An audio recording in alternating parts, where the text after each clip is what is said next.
What's up, everyone, and welcome to the Real Ones Canes podcast. He is Cam Underwood. He is also the managing editor of State of the U. Go check it out at stateoftheu.com. You can follow him on the cyberwebs at Underwood Sports. I am Brian London. I am Miami Radio Beast. I'm barely the managing editor of my living room. Meanwhile, anything else. So there you go with that. We start, Cam, with some breaking news. As we record this on Friday afternoon, there's all sorts of scuttlebutt about arguably the best freshman wide receiver I may have ever seen in the past 2 decades of college football, if not longer. Jeremiah Smith, who just won himself a Natty with Ohio State. We will get to the Natty in the next segment, but obviously Jeremiah Smith, a man we know all too well because he is from South Florida, and at one point in time, we all thought he was going to come to the University of Miami, but he took his talents to Columbus. Well, we all thought there was a chance, maybe, possibly, he would come to the University of Miami. I saw you make some ugly faces there, but he ended up going to Columbus and Ohio State, and obviously it worked out for him. He won a Natty and made the biggest play of the game. So there you go. But there's breaking news because there's some rumors out there, reports, rumors, scuttlebutt, chatter, if you will, about a very large offer. And I think the number that I've seen on X as I'm scrolling through is $4.5 million for him to put himself in the portal and head elsewhere from Ohio State. What do we know? What do we think we know? What do we hear? What's going on here? Yeah, I mean, I've seen that same chatter about, a lucrative offer in the $4.5 million range for the talents and services of J4, as I like to call him. And I mean, this is a kid who, I said it when he was a sophomore in high school. I said that he is a class above every other five-star receiver that has elected to go somewhere other than Miami, whether it's a Jerry Jeudy, whether it's a Grandpa Ridley, Calvin Ridley. I call him Grandpa. He aged out of high school eligibility after 3 games at Monarch. They petitioned FHSAA to change their schedule so they had a week 4 bye and a Thursday game on week 3 so he could play up until 19 and 9 months, or 19 years, 8 months, and 29 days with the Thursday game before he hit 19 and 9 and was ineligible. And then week 4, they redid the offense without him because he was ineligible. He was 20 years old before he set foot in Alabama. That's a diatribe in another conversation. But whether it's him, whether it's Amari Cooper, whether it's any of these receivers, Ben said J4 is different. I don't use the word generational often. Generational. Like, hey, and then last year's recruiting class, pay the cost to be the boss, whatever it is. I've said it, Right. Whatever it costs. So, yeah, I mean, it does not come as a surprise because with every team looking to get the best talent possible, I'm not surprised that there was that offer. It wouldn't surprise me. I didn't hear it or anything, but it wouldn't have surprised me if last year or even this year people were making 8-figure runs at like an Arch Manning just because if you hit, then you have Arch Manning and Texas doesn't, and you have this, player of an elite caliber. So, yeah, I think that is a number that fits for someone of his caliber. I think if you're looking at the success that he had, right, where I believe with 4 catches and 24 yards in the championship game, he eclipsed the career stat numbers of several other receivers who have been there recently. I think Ibuka and a couple other dudes. He did it in 1 year what those dudes did in a career as a true freshman. Yeah. So it stands to reason to me, on the outside looking in, 4.5 is a lot of money. $4.5 million is a lot of money. Trust and believe, if I were offered that to leave the secret day job, I would be at a new company with a new secret day job. Yeah. Somebody with Jeremiah Smith's caliber and potential moving forward, I honestly think a fair offer to get him to leave that school that has developed receivers to that level I think $4.5 million is fractional to what it would take. I think that's like, I think like 4 times the cost would be, somewhere in that 18-20 million dollar range would be something that could start the conversation. And I know that's a crazy number. You're talking about this kid who's played 1 year in college Well, football. That's what yeah, I really think. Here's so we think we've read, we think there may have been a 4.5 or thereabouts $1 million offer to Jeremiah Smith. It would not surprise either of us, I don't think, if the University of Miami made that offer to Jeremiah Smith, considering his ties to the local area, what have you. Yeah. And I think as we move this story forward, it would take a lot more than that to get him to leave Ohio State. And he just tweeted not too long before we started recording, basically insinuating the same thing. Like, he is loyal to the Buckeyes. That family is loyal to the Buckeyes. Well, somebody else tweeted it, and then he co-signed it. He quoted it with like 100 emoji. Like, he co-signed it. What this said. Right. Yeah. And, so is there some number that Jeremiah Smith and the Smith family have in mind that they would have to look at? Sure. Is it whopping big, as Cam said? Probably yes. So does it seem likely that he's entering the portal at this moment? The answer probably is no. Would you agree with that? Yeah, I agree with everything that you said. I think, again, $4.5 million is a lot of money. And if you're whichever collective, obviously, it's been said like, oh, Miami made that offer. What I saw on the internet was that an offer was made. I did not see it associated with any school. It stands to reason that it would be Miami. Being from down here, I worked at Miramar High School for almost 15 years. He's Geno Smith's younger cousin. You know what I mean? Geno Smith, Miramar star, right. NFL star, that guy. You know what I mean? So it stands to reason that it would be, from Miami or the collective or whatever you want to call, semantics being damned, in on all accounts, coming from the Miami side of things, coming from South Florida that way.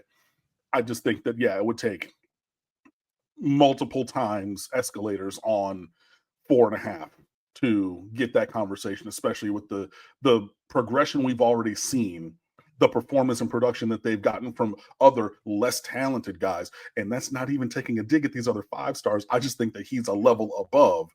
Already went out there and did everything but beat Michigan, but did win a championship, and we'll keep that. I'm a native Detroiter. I gotta say it. But I just think it would take just a crap ton of money times 3, to get him. Speaking of receivers, before we get to the other big situation that's happened recently, speaking of receivers, I think, Ken, we're hearing that the new class of wideouts, the freshmen, are working their butts off to really get themselves ingrained in this University of Miami offense.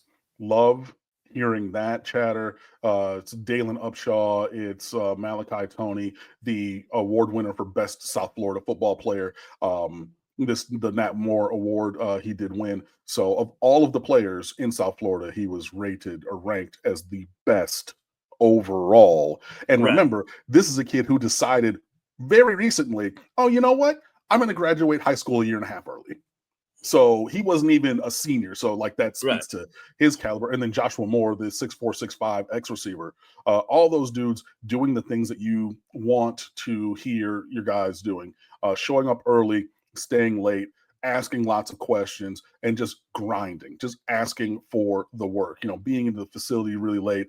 Hey, can insert player it would have to be players because coaches can't do that much. But yeah, can you study film with me? Can you, you knew to do this here. How did you know that? All that communication, just being a sponge.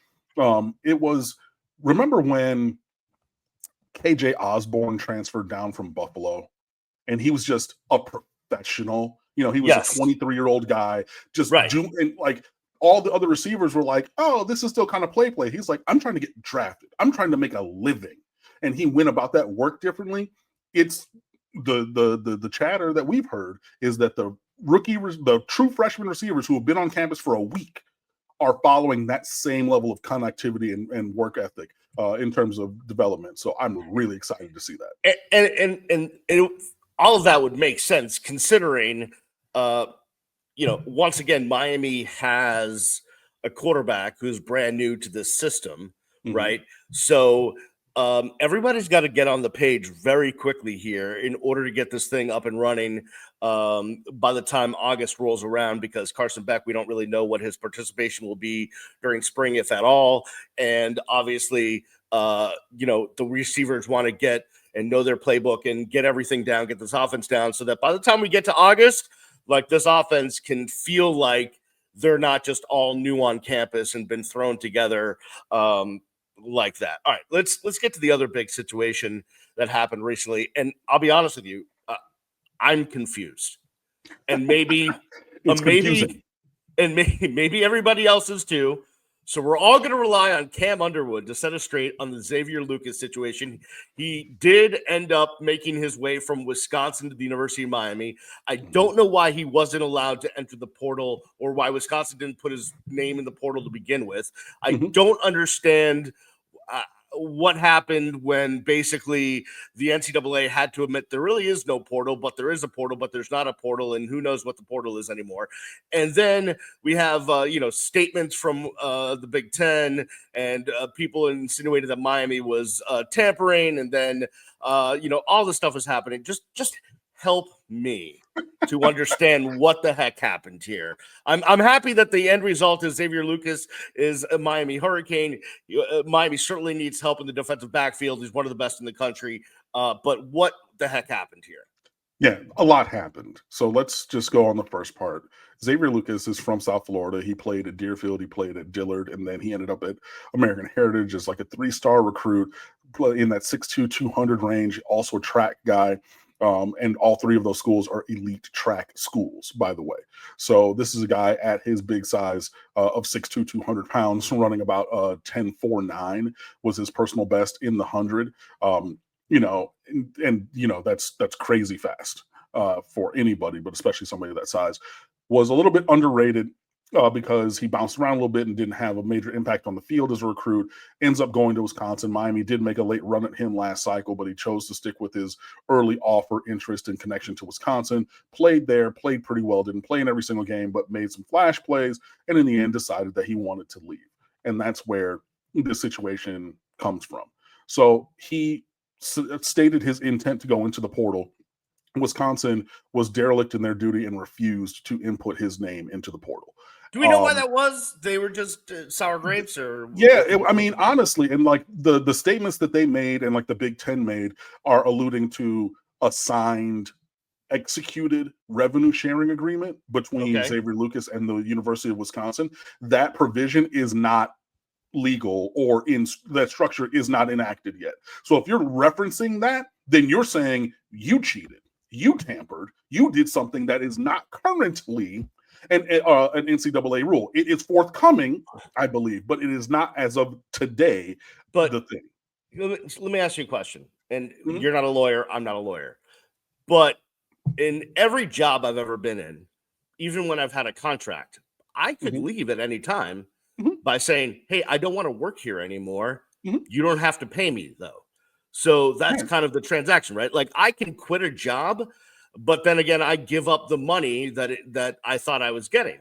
I don't understand why Xavier Lucas wouldn't be able to say to Wisconsin, hey, I don't want to go to school here anymore. You don't have to pay me. It's okay. I'm going to take my talents elsewhere. I don't understand. Like, if you're forcing someone to work at some place, that gets awfully sketchy to me. Exactly. And they, again, by the statements that were made, I'm not a lawyer, but I'm friends with several, and they have, kind of told me, there are particulars to like sports contracts, like you can't just, be the number one NFL draft pick, sign a contract and be like, you know what, I quit this contract, I'm going to go to the Super Bowl champion team. Like, there are provisions in that, but you're trying to do but that. Also, all of that is collectively bargained. That was going to be my landing point. Right. Exactly. Like, all of the players collectively said, we have bargained that these are the structures. So you don't have, the ability just to have a two-way go where you Right. can get fired or I can just leave at a whim because like we're building this roster and this is a specific industry concern. Right. And Wisconsin was treating Xavier Lucas in that kind of a way. And so, he put out there multiple times like, hey, I'm trying to go into the portal. I'm electing to leave Wisconsin. I do not desire to be here anymore. They are blocking this whole entire process. I don't know what's going on. This is why he came on social media multiple times. And finally, he retained the services of Darren Heitner, a very well-known sports business attorney. And yeah, he withdrew from Wisconsin and enrolled at Miami.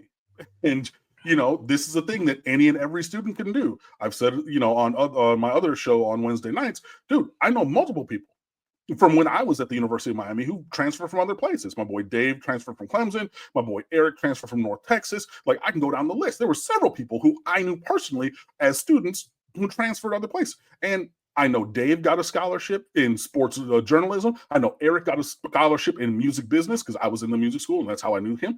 So like there was that compensation or, that financial component to both of those individuals I know personally, right? So what you're saying is Xavier Lucas can't do that. Wrong. So the deadline to enroll at the University of Miami for spring semester was this previous Wednesday on the 22nd. I looked it up. That was when it was. So you have to have been you cannot transfer to University of Miami now and register for any classes for this semester. You have to wait until the summer. So he withdrew from Wisconsin, enrolled at Miami, and was like, cool. Tweeted out his thing. I'm home. Got his number 12 jersey, all orange, looking clean.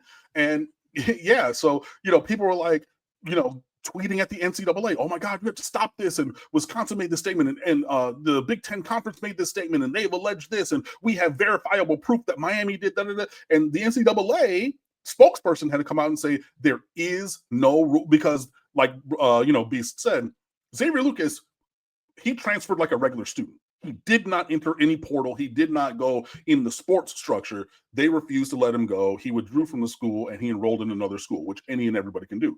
The NCAA came out and said, there is no provision of NCAA code that prevents a student from withdrawing from one school, transferring to another school, and continue to compete in their chosen sport.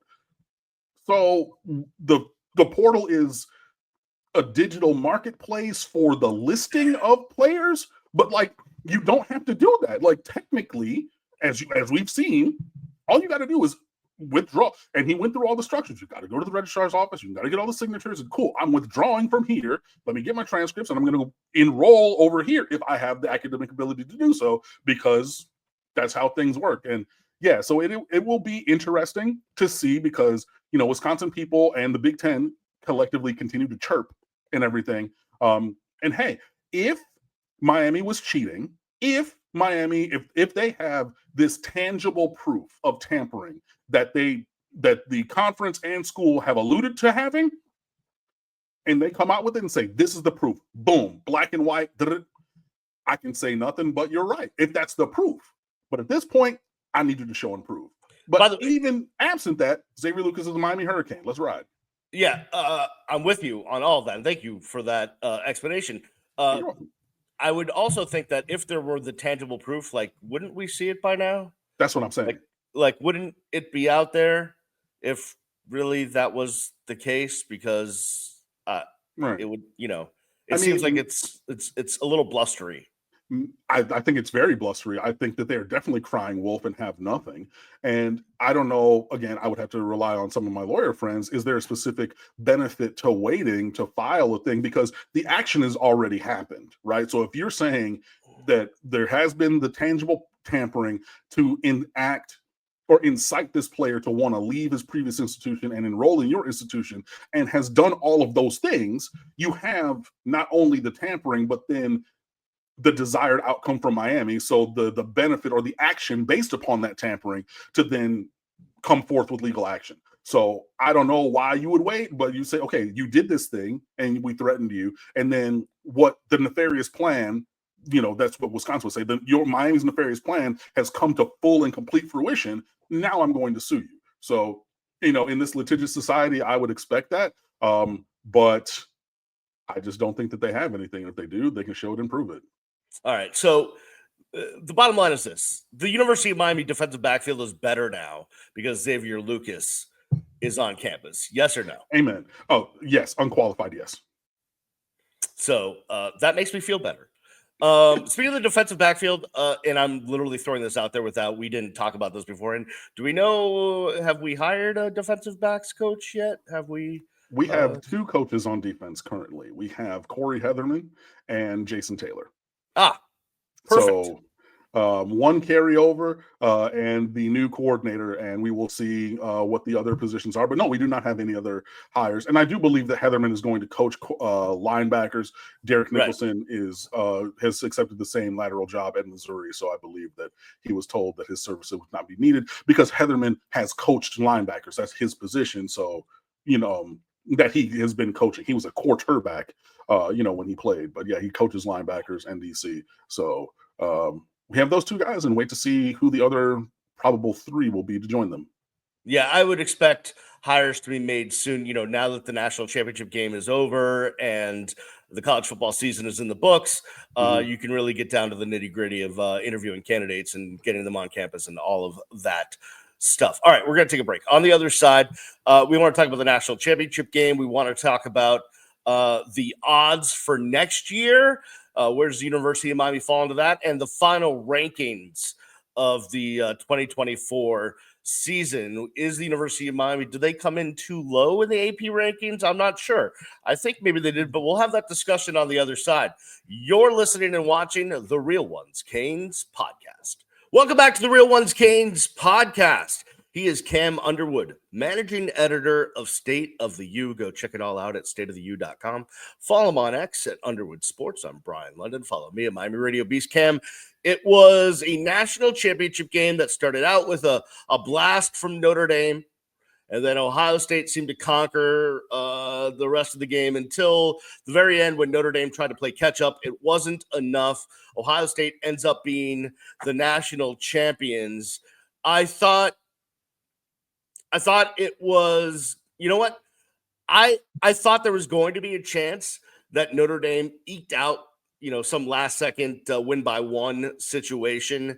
That did not happen. Everyone's talking about Marcus Freeman going for the field goal. And again, it's like go from being down 2 scores to being down 2 scores.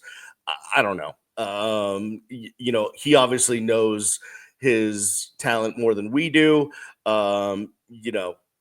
What have you. But all in all, entertaining game, other than me having to watch Kirk Herbstreit basically be overly emotional because he's best friends with Ryan Day and Ohio State and the whole thing. But we can save that for another time. What were your thoughts on the national championship game? I'm going to keep it real with everybody. This is the surprise that I alluded to before we started recording, Brian. Okay. I didn't watch a single second. I did not. I refused. I'm a native Detroiter, a native Michigander who grew up as a Michigan fan and went to the University of Miami. Those are the two schools I hate the most in the world. I refuse. And I'll tell you this, the last football play I watched this season, and I didn't even watch the entire play because I didn't need to see it, was semifinal Texas and O State. Quinn Ewers fumbled the ball. Yep. And 33 picked it up. About the 19, he was at about the 24-yard line with a head of steam, green grass and opportunity in front of him. That was it. And I turned it off. And I was watching Selling Sunset on Netflix. It's a beautiful real estate show with a whole bunch of supermodels who also double as real estate agents. No, absolutely not. I had a couple friends hitting me up. Oh, we're going to watch the game. I was Uncle Phil scene from Fresh Prince. Not I. So anything that you want to talk about it and everything, good luck. Well, let me ask you this question, all right? Because this is how I weigh these things sometimes. If I told you before the season started, back in mid-August, if I said, hey, Ohio State national champion, you would say to me, that's not going to happen, or I could see that happening looking at their roster, or what have you. Yeah, I would have said I don't like it, but it's reasonable. Obviously, we don't like it. I could see that happening. And for me as a Michigan fan, I was anticipating turning off the Michigan game, the game on that Saturday, and then it was close, and it was, hold on, we're in the fourth quarter, and we're going to win, and planted the flag, and I saw Jack Sawyer, and he's crying, and he had the other guy yoked up. They're not going to freaking do that. We did that, right? That apparently woke up the Giant. They went back, and they were so mad about losing to Michigan again. They said, there's no one else who's going to beat us this year. And they had not played to the level of talent on that roster. They did it a couple times in the season, but they lost to Oregon by 1. You end up losing to a pretty bad Michigan team. And then, they really got it together. So if you would have asked me in August before the first game of the year, if you said, the Acorns are going to win the national championship, I would have said, I don't like it, but I could very plausibly see that being a thing. Let me ask you this question. You didn't have to watch the national championship game for you to answer this question. Okay. The University of Notre Dame had a really good defense this year. That defense was coordinated by a much older looking Al Golden. And he is now off to Cincinnati to coordinate their defense.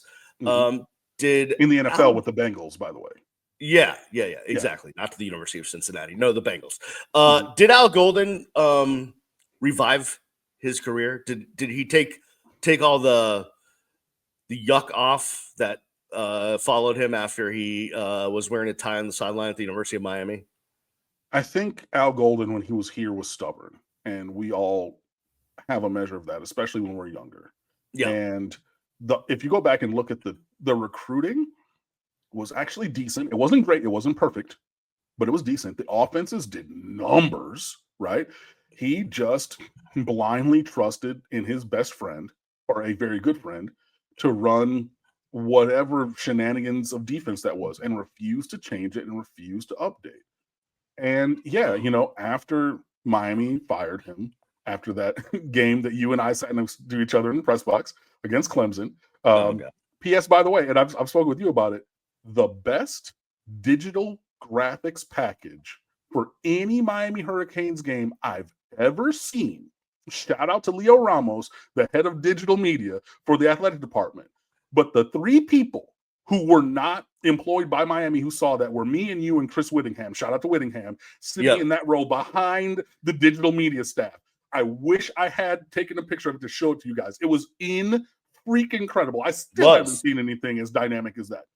Yeah. Well, we got shut out and everything, so we weren't able to see it. But after Golden was fired, and took like an hour and 15 minutes to get to his presser that night because he knew, he just said, look, I'm going to go work in the world of football. He was tight ends coach for my Detroit Lions for a couple years. He was linebackers coach in Cincinnati for the Bengals, even when they went to the Super Bowl. And all of that took some of the stink off of his, stubbornness. And then he got the job at Notre Dame, which is a huge, massive job, even as coordinator. And now he's going to go back to the league as an NFL DC. So I think that he has come to terms with the fact of he took the journey of being a head coach, but now I'm just going to be the best position or, unit coach that I can be. And he's really excelled at that. So, shout out to him that, what happened at Miami didn't break him because I know it would have broken several people. But he's just been on the grind and, good for him. Yeah, no, wish him all of the best in Cincinnati. All right, let's look at the final rankings for the 2024 college football season. Ohio State finishes at 1, Notre Dame 2, Oregon 3, Texas 4, Penn State 5, Georgia 6, Arizona State 7, Boise State 8, Tennessee 9, Indiana 10, Ole Miss 11, SMU 12, BYU 13, Clemson 14, Iowa State 15, Illinois 16, Alabama 17, Miami at 18. So there you have it. This is based on absolutely nothing whatsoever. There's no quantification. There's no data. There's nothing. It's simply Beast being a Miami homer that I really hoped they were going to finish at about 16. They finished at 18. I don't know why it has me a little bit down. I do think that they should be ahead of a 9-4 Alabama, but SEC. That one. Yeah, what are your that one? I thoughts? agree on the Alabama. The comparison all year should never have been Miami and Alabama. The comparison should have been Miami and a 1 or 2 loss SEC team at the time. So the comparison going into the final reveal, I believe, should have been Miami and Tennessee. Makes sense. Not a team that lost more games.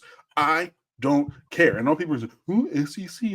SEC has been a one and a possible conference for many years. It's Alabama and then maybe Georgia, and you got 1 year of LSU in 2019. That's what you've had for a good long time, right? So that one about being behind Alabama, that is the last vestiges of the Nick Saban Lifetime Achievement Award ranking for them. Honestly and truly, because they weren't. I'm sorry, you lost more games. And I know you're going to say, oh, well, Miami only barely, won those games. If Miami was wearing, crimson and cream, you'd say that's a championship team. They found a way to fight through. They showed championship medals. The narrative is completely different, yeah. And that's why Miami's behind, Alabama in, specific. Other than that, I think that, in that 18-17 range, is pretty reasonable. Illinois won their bowl game, so I get that. We lost to Iowa State in the bowl game. Right, you have to put Miami behind Iowa State. Yeah, I get that. So it's, again, just like the other conversation about the national championship, is not my desired result, but I understand it. So I think that, being 18 is about right. All right. That's fine. I'll give in on that one. So wait. Yeah. I'm going to flip it back on you. So, what was it only because you're a homer, or what else other than basically? If I really was to look at this fact, unbiased from an unbiased standpoint, I really would make a case that they should be in front of Alabama. But after that, I'm not going to fight you on any of it, really. Should they be ahead of Illinois or not? I could give you pluses and minuses on that. I do think they should be behind Iowa State because they lost to Iowa State. Clemson made the championship game somehow, and we can go from there. Because but we fumbled it. Yes, that. So the only one that I would fight you on, not you personally, but fight anyone on, would be the Alabama one. So there's that. All right, let's look at something that came out recently, which is the odds for next year's championship. And as we look at it, Georgia's at the top at plus 400. That means if you wagered 100, you would win 400 back. If you put money down, if you wagered 400, you would get 100 back. You would get 100 back. Sorry, my bad. I apologize. Plus 400, you would get wager 400, get 100 back. Yeah. Alabama's plus 600, Ohio State plus 800, Texas plus 850, Michigan plus 1,000, Oregon plus 1,200, LSU 1,400, Ole Miss 1,600, Florida State 1,800. Miami is way down the list at plus 6,600. You think that's fair? Have different numbers. I think those are last year's that you were. Are they? Looking at, because I remember we were about that 6,600. If you click the link that I dropped in the chat, I have Miami. Oh, it's plus 3,000. Yep. Oh, that's even better. Where are you on? Fan? Yeah, which one are you on? I'm on ESPN. I apologize. I'm a moron. I clicked on the wrong link at the wrong time. Ohio State is plus 450. Texas is plus 500. Georgia's plus 600. Penn State plus 750. Oregon plus 750. Notre Dame plus 1,200. Alabama plus 1,300. Miami is plus 3,000.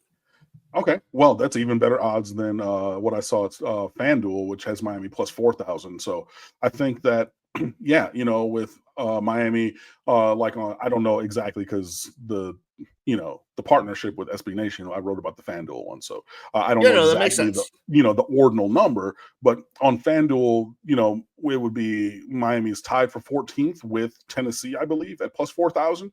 So at 3,000, you would say they're probably borderline top 10, 9-ish, at that kind of a number.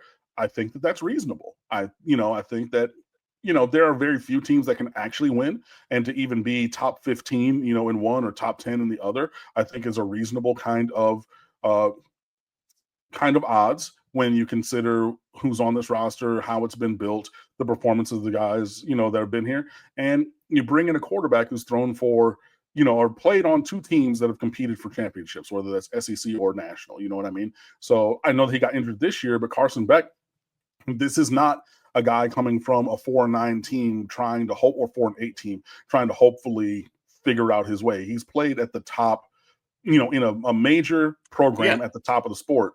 So when you plug him in at quarterback, that makes sense that you would be in that kind of a range. I could see the number dropping a little bit because of like the ACC not being the most difficult conference and just the talent on the roster. I could see it landing at between 2250 to 2750. Or plus 2250 or plus 2750, give or take. So just lowering them a little bit from where they are. But yeah, I think Miami is a top 10 to 15 contender for, a national championship next year. And then like this year and like every year, we got to line it up on the field and see what happens.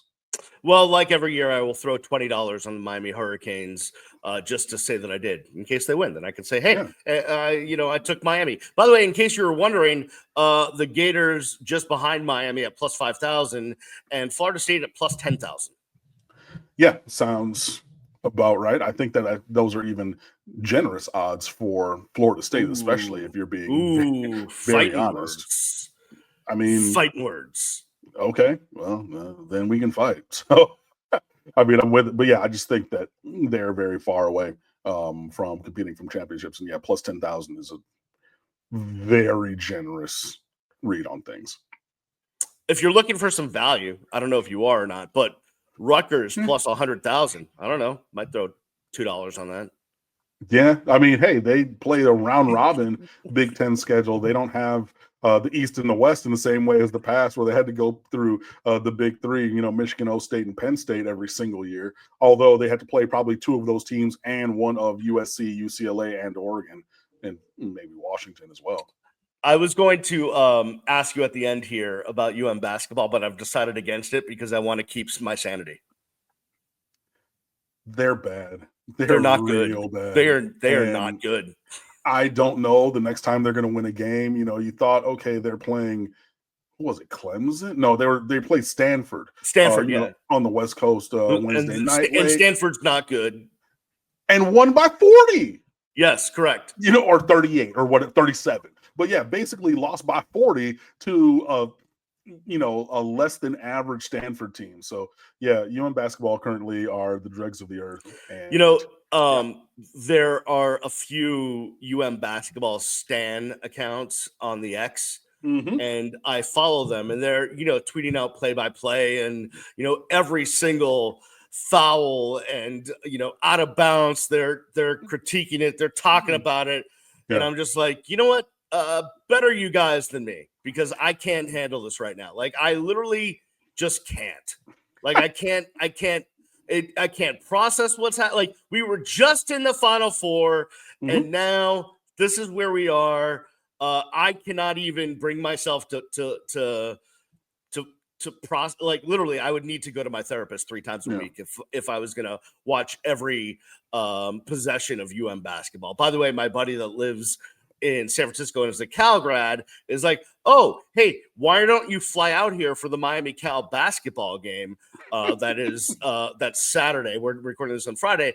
And I said some words to him that I can't repeat here. No, I definitely hear you. And I used to, when live tweet the basketball as well as the baseball and everything. And, I just, I watch it, and it hits me in a different place because I grew up as a basketball player and coach and everything. Like, basketball is near and dear to my heart, and just watching like the simple errors, like you're not rotating back, and like the fundamental stuff. No, you should quit. You should stop. You're just gonna make yourself feel more pain. You know what? Yeah, I think I watched the first 12 minutes of that game on Wednesday night. Yeah, so this is pretty much going to be the extent of the Miami Hurricanes basketball talk on this show because they're real bad. They're real bad. And yeah, oh, how the mighty, well, once mighty have fallen, because yeah, Elite Eight and Final Four seem like they are, I mean, they're only 2 years removed from that, and it seems like that was a lifetime ago. Yeah, for sure. All right, there's always next year or something like that. All right, that'll do it for us on this week's edition of the Real Ones Canes podcast. We appreciate you guys for listening and watching. Who knows what will happen in the next week in Miami Hurricanes land, but we will have it for you next week right here on the Real Ones Canes podcast. Peace.